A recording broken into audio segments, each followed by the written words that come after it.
Bum bum bum bum bum bum bum bum bum bum bum bum.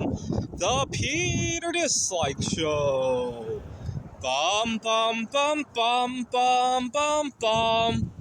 All right, so one of my viewers wants to know if I still have auto-romantic relationship with myself, and the truth is I do.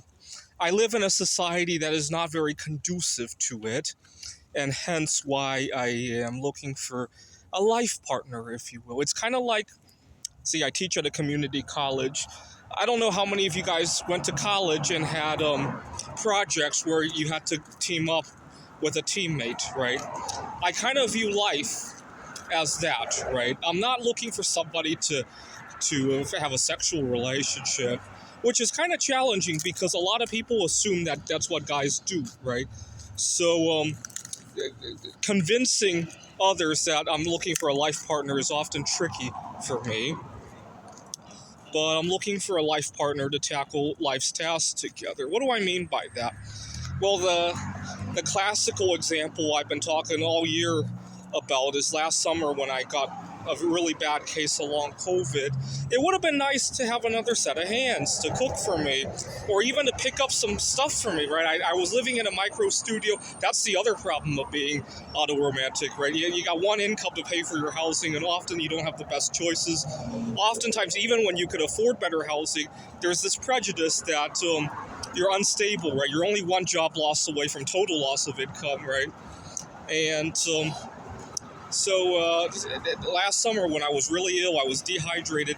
It would have been so nice to have somebody pick up a case of water, some bananas, right? And even cook for me, right? And not have to go out there and be judged and harassed. I talked about this last summer, or all year already. When I first moved to the Phoenix, Arizona area, I didn't have a whole lot of money. I was just starting out with my art career, and what little I had, I invested into my art career. You guys remember those days. And oftentimes, I became very frugal to the point that life became extremely dry, if you will, right? Life was marked by how much money could I put toward Bismuth and some other gear, and maybe even travel to the art shows and all that. And it would have been nice to have two sets of income to juggle that, right?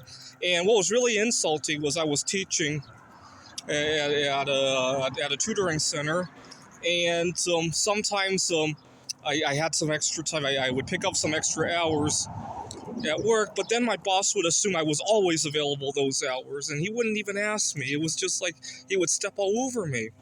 It's kind of like agreeing to have sex with somebody one time and then being pressured to do it every day, right? It kind of felt like that when I was at the tutoring center, right?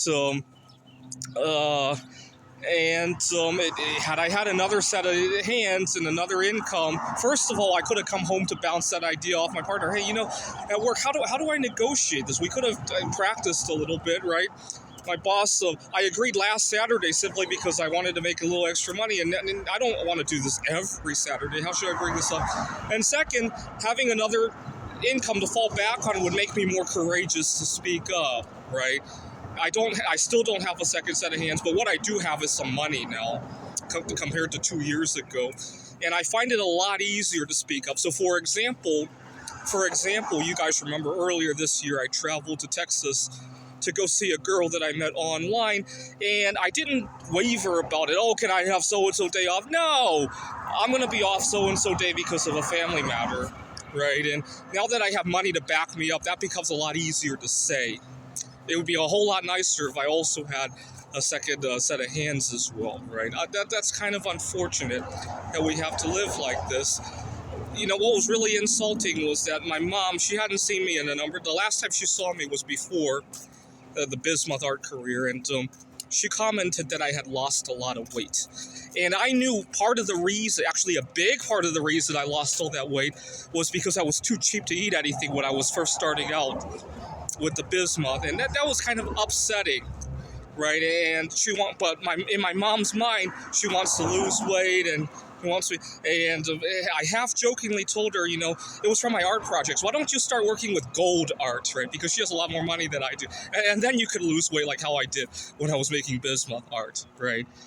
This is the Peter Dislike Show. Bum bum bum bum bum bum bum bum bum bum bum bum. The Peter Dislike Show. Bum bum bum bum bum bum bum.